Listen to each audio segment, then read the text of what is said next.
The morning light came gray through frosted glass, turning the window into a map of ice feathers that spread like frozen ferns across every pane.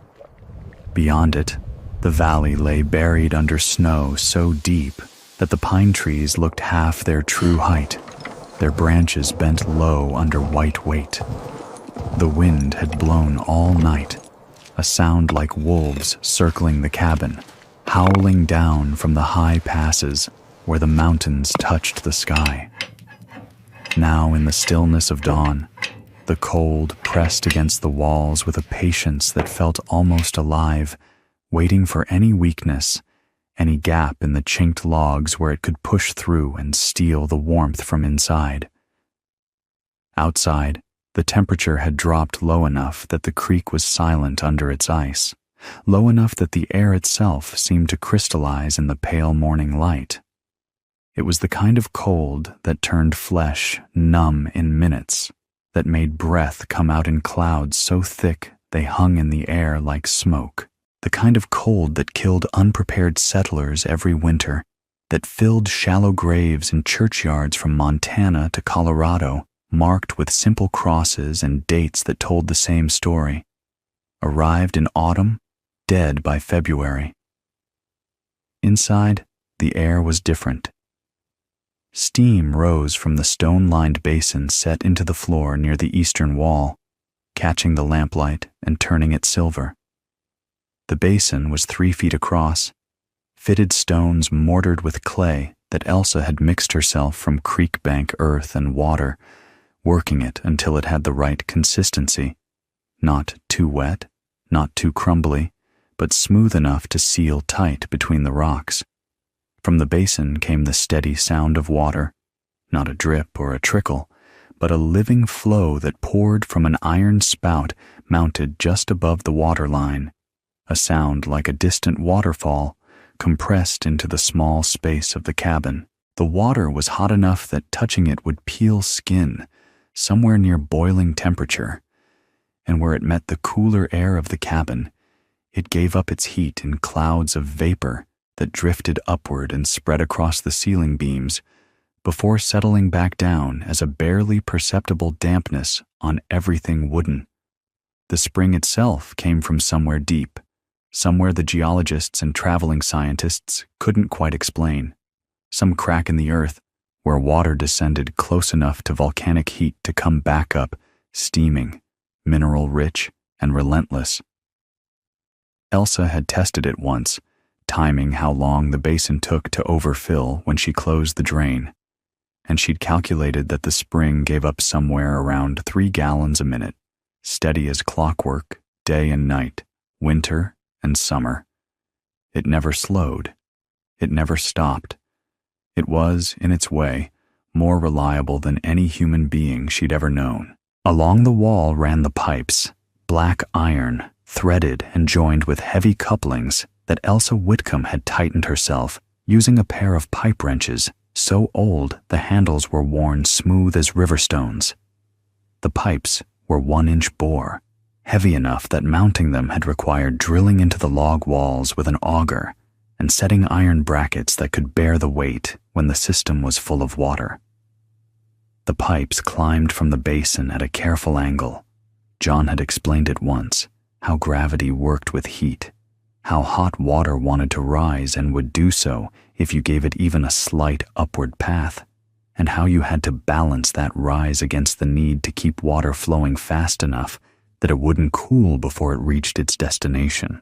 The main line angled upward about 1 inch per foot of run, climbing the interior wall until it reached the height of the radiator, then branching into a loop that fed through all 12 sections of the cast iron radiator sitting beneath the frosted window. The radiator was a beautiful thing in its way. Each section was perhaps 3 inches wide and 20 inches tall, bolted together with threaded nipples and gaskets, cut from old leather boots. The whole assembly mounted on brick footings that Elsa had built and leveled using a string and a plumb bob. When the system was working, and it was working now, the radiator ticked and pinged as metal expanded with heat, and the air around it shimmered with warmth that pushed back against the winter, trying to break through the glass. The return line descended from the radiator's far end, dropping back toward the basin through a slightly wider pipe that John had insisted on. Wider meant slower flow, which meant the cooler water had time to settle and sink, pulling fresh hot water up behind it in a continuous thermosiphon that needed no pump, no electricity, just careful elevation and the reliable physics of heat rising and cold falling. Elsa sat near the radiator, wrapped in a heavy wool blanket over a knitted sweater that had once been her husband's. She was 32 but looked older, her hands roughened by work and her face carved into angles by wind and worry. Her hair, dark and streaked with early gray, was pulled back with a strip of cloth, and she wore the kind of calm that comes from having already survived the worst thing you can imagine and discovering you're still capable of getting out of bed the next morning. Beside her, 6-year-old Elsie sat cross-legged on a folded quilt, her light hair catching the lamplight as she leaned forward to study the wooden blocks scattered on the floor. Thomas, 4 years old and built like his father had been, compact and sturdy, perched on a cut log stool, pushing a small carved wagon back and forth across the planks, making soft, rumbling sounds with his mouth. Both children wore wool, sweaters, stockings, trousers for Thomas, a simple dress, and leggings for Elsie. Their cheeks were pink, not from fever, but from warmth, and they moved with the easy comfort of children who have never spent a night shivering under insufficient blankets. The fireplace at the far end of the cabin held a low fire, just enough for cooking and light. The real heat came from the spring.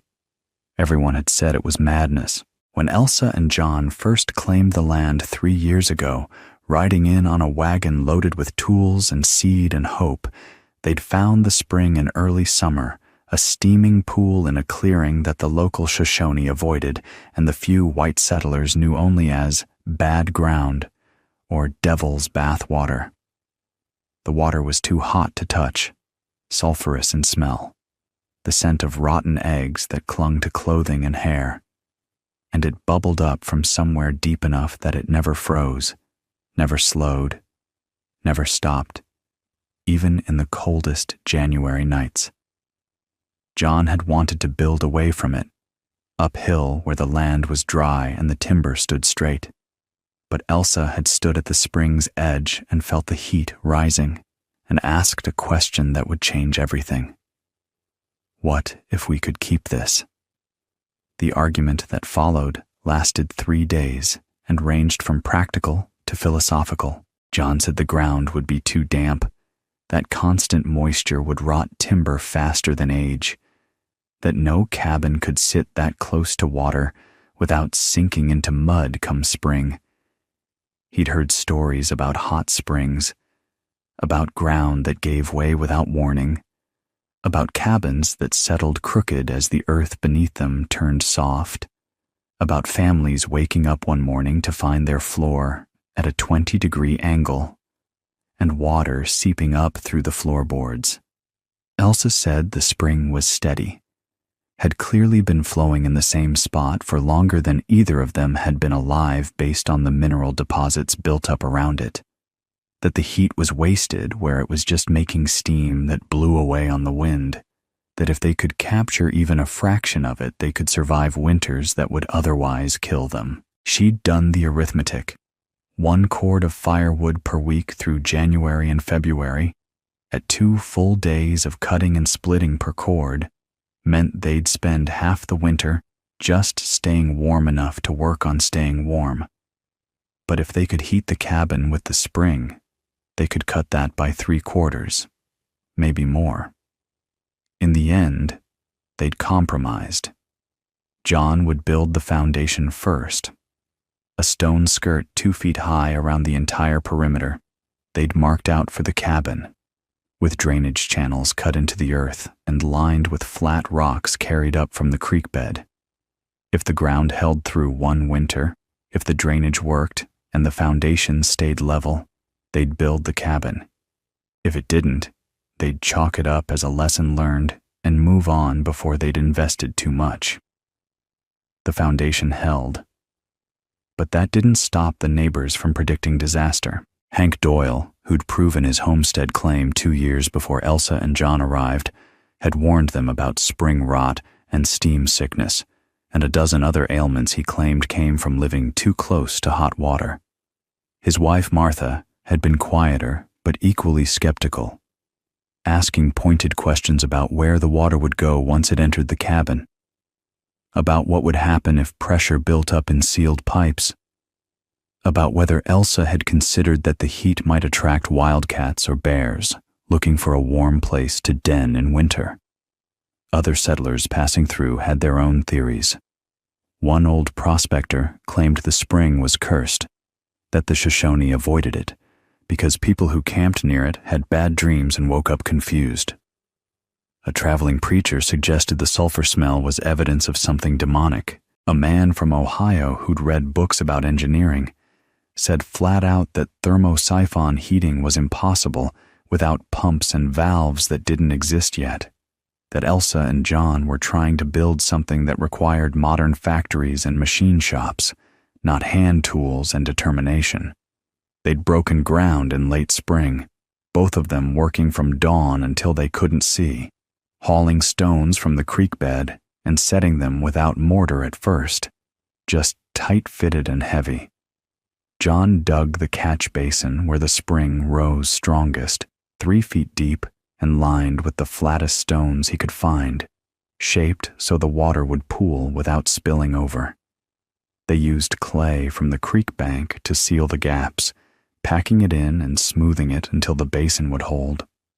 The pipes came later, ordered through a tinsmith in the nearest town, a 2-day wagon ride north, and hauled back in sections wrapped in canvas, iron pipe, threaded at both ends, with couplings and elbows and a single cast-iron radiator that cost more than their first milk cow.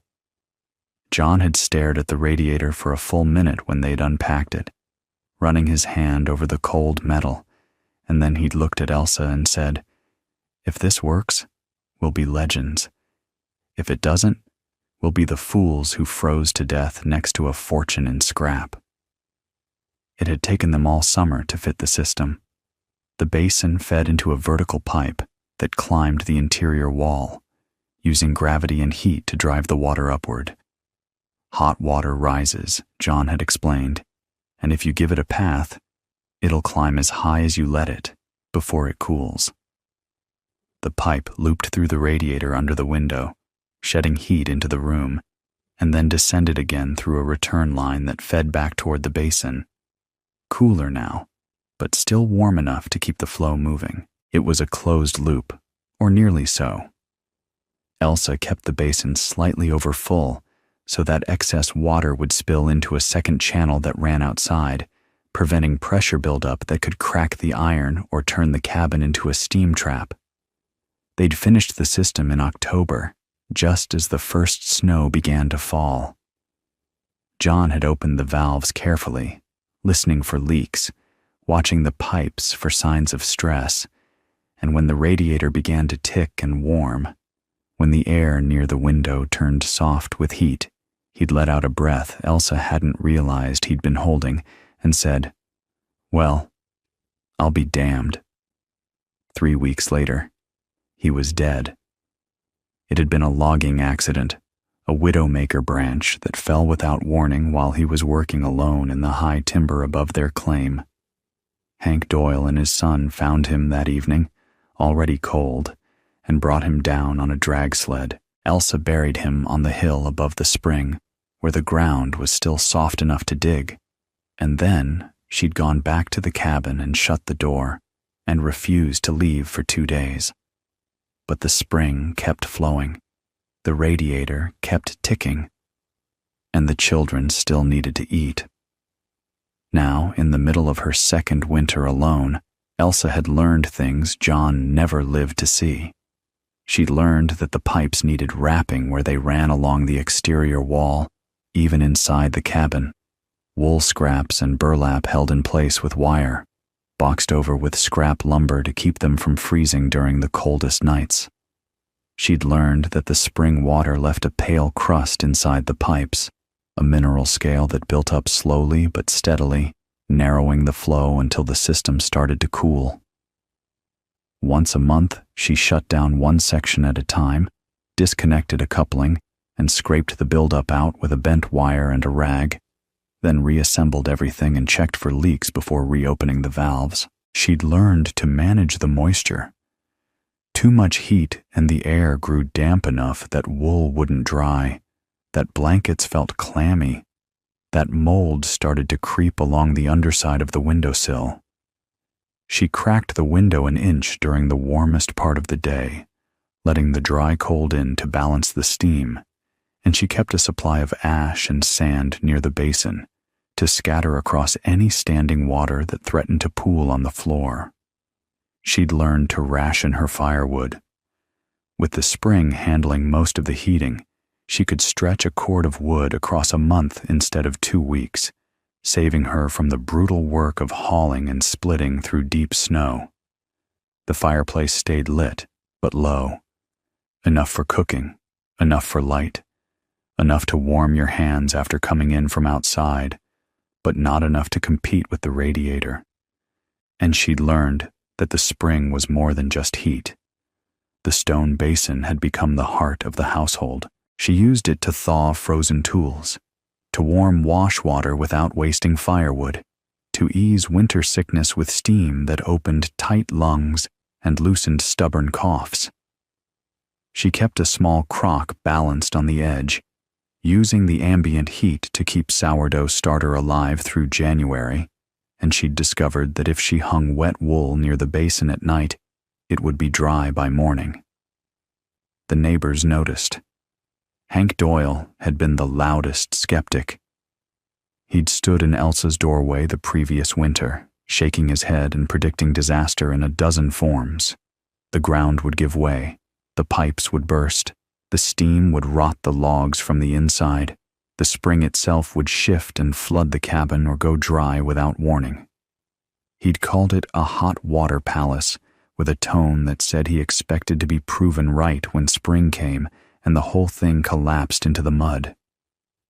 But spring had come, and the cabin had stood, and when his own stovepipe cracked during a February storm, sending smoke and sparks across his rafters, it was Elsa who'd taken his family in for 3 nights while he patched the damage. Hank's wife, Martha, understood before he did. She was a practical woman, with a sharp eye for what worked and what didn't, and she'd spent those 3 nights studying the system with the attention of someone planning to steal an idea. She'd asked questions. How deep is the basin? How do you keep the pipes from freezing?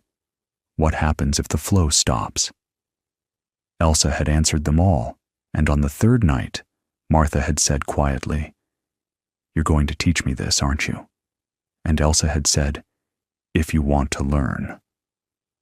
Prudence Carver, the widow who lived a mile down valley, had been the first to understand what the spring house really meant. She was older than Elsa by 20 years, gray-haired and bent from work, but sharp-minded and unafraid. She'd lost her husband to pneumonia the same winter John died, and she knew what it meant to survive alone when survival was supposed to be impossible. She'd shown up one morning in December, walking through knee-deep snow, and she'd stood in the doorway, looking at the radiator and the steam rising from the basin, and she'd said, "You built this yourself?" Elsa had said, "Finished it anyway. John started it." And Prudence had nodded once and said, "He'd be proud. You need help with anything?" That was how their friendship began, not with sympathy, but with respect. The weather turned brutal in January. The temperature dropped so low that spit froze before it hit the ground, and the wind came howling down from the mountains with a sound like something dying. Snow fell for 3 days straight, then stopped, then fell again, until the drifts reached the windowsills and the path to the woodshed had to be dug out twice a day just to stay passable. On the coldest night, the return pipe started to freeze. Elsa woke to silence, the absence of the steady ticking that usually filled the cabin like a heartbeat, the sound she'd grown so accustomed to that its presence had become invisible until it stopped, and she knew immediately what was wrong. The radiator was cool to the touch, not cold, but losing heat fast, and when she pressed her hand against the metal, she could feel it. The heat trapped inside, unable to circulate, backing up somewhere in the system. The basin was still steaming, but the flow had slowed to barely a trickle. Somewhere between the radiator and the basin, the return line had begun to ice over. She pulled on her boots and coat by lamplight, wrapped a scarf around her face until only her eyes showed, and went outside into air so cold it felt like inhaling knives. The stars overhead were sharp and bright, the kind of clarity that only comes when the temperature drops far below zero. Her breath froze on the scarf instantly, forming a layer of ice across the wool. She could hear the forest cracking in the distance, trees splitting from the cold, a sound like rifle shots echoing across the valley. The return pipe ran along the exterior wall where it descended from the radiator back toward the basin, and she'd wrapped it in burlap and wool and boxed it over with boards. But it wasn't enough. The cold had found a way through, probably at the seam where two boards met, and ice had formed in a 2-foot section where the pipe passed through the coldest corner of the cabin wall, the corner that faced northwest, where the worst winds hit. If it froze solid all the way through, the expanding ice would crack the iron like an eggshell, and she'd lose the whole system. Replacing that section would mean draining the entire loop, cutting out the damaged pipe, threading in a new section, and hoping she could get it all back together before the cabin froze solid. She'd seen men die trying to do ironwork in January cold. Metal that cold would take the skin right off your hands if you touched it bare, and it was brittle enough to shatter instead of bend. She worked fast, packing snow against the frozen section. Counterintuitive. But snow was insulation, better than air, and she needed to slow the heat loss before reversing it. Then draping one of her own wool blankets over the snow and building a small fire underneath, using kindling and a tin bucket with holes punched in it to contain the flames. It was dangerous work, fire and wood that close together, but careful was better than dead. It took an hour of patient heating, feeding the fire a few sticks at a time, holding her hands close to warm them, and then tucking them under her arms when they started to ache from the cold, before she heard the ice crack inside the pipe. A sharp tick that made her heart jump, because she couldn't tell if it was ice breaking up or iron giving way. She waited, watching for leaks, listening for the hiss of steam escaping, and gradually she felt the pipe begin to warm under the blanket. Water started flowing again, sluggish at first, and then stronger as the ice melted and cleared the passage. She waited until the flow was steady, until the radiator inside began to tick again with returning heat, and only then did she smother the fire, wrap the section with double the insulation, 2 blankets this time, plus an extra layer of boards, and go back inside to find both children awake and watching her with wide eyes. "Is it broken?" Elsie asked. "No," Elsa said, pulling off her coat. "Just cold. It's fixed now." Thomas looked at the radiator, which was beginning to tick again as hot water returned. "Can we help?" Elsa knelt down and pulled him close, breathing in the warm scent of his hair. "You already do, both of you. You keep each other warm. That's the most important job." In February, the spring changed. It happened without warning. A tremor that rattled the dishes on the shelf and sent dust sifting down from the rafters. It was over in seconds, barely strong enough to knock a person down, but Elsa felt it in her bones, the earth moving, deep below where the spring water came from. The flow increased. By evening, the basin was overfilling faster than the drainage channel could handle, spilling across the floor in a hot sheet that turned the cabin humid as a summer greenhouse. Elsa worked through the night, widening the drainage channel with a chisel and hammer, redirecting the overflow into a second line that ran outside, and packing clay around the basin edges to raise the walls another 3 inches. By dawn, the flow had stabilized again, but the cabin floor was damp and the air was thick enough to choke on. She spent the next week rebalancing everything, opening the window more, adjusting the valve that fed the radiator, learning the new rhythm of a spring that gave more heat than before. It was a gift in its way, but also a test. Too much of a good thing could be as dangerous as too little. The neighbors came to rely on the spring house, whether they admitted it or not. When Hank's youngest daughter developed a cough that wouldn't break, Martha brought her to Elsa's cabin and asked if they could stay for a night. Elsa set the girl near the basin with a blanket over her head, letting the steam open her lungs, and by morning, the cough had loosened enough that she could breathe without wheezing. Hank didn't thank Elsa directly, but he left half a smoked ham on her doorstep a week later. When Prudence needed help splitting frozen wood, Elsa let her warm up in the cabin afterward, and they sat together drinking chicory coffee, while Thomas and Elsie played on the floor. Prudence studied the pipes again, following them with her eyes, and she said, "You know people are talking, don't you?" "Let them talk," Elsa said. "They're saying you figured out something nobody else has. They're saying you're either crazy or brilliant, and most of them haven't decided which." Prudence smiled slightly. "I've decided, for what it's worth." Elsa looked at her. "And? You're both. That's why it works." By March, the thaw was coming. The snow started to soften during the day, and the icicles hanging from the cabin eaves dripped steadily when the sun was high. The wind gentled. The valley, which had been silent for months except for the sound of cold, began to fill with the noise of moving water. Snowmelt running in channels, ice breaking up in the creek, the spring itself flowing harder as the ground shifted and settled. Elsa stood outside one morning, breathing air that didn't burn, and she looked at the cabin.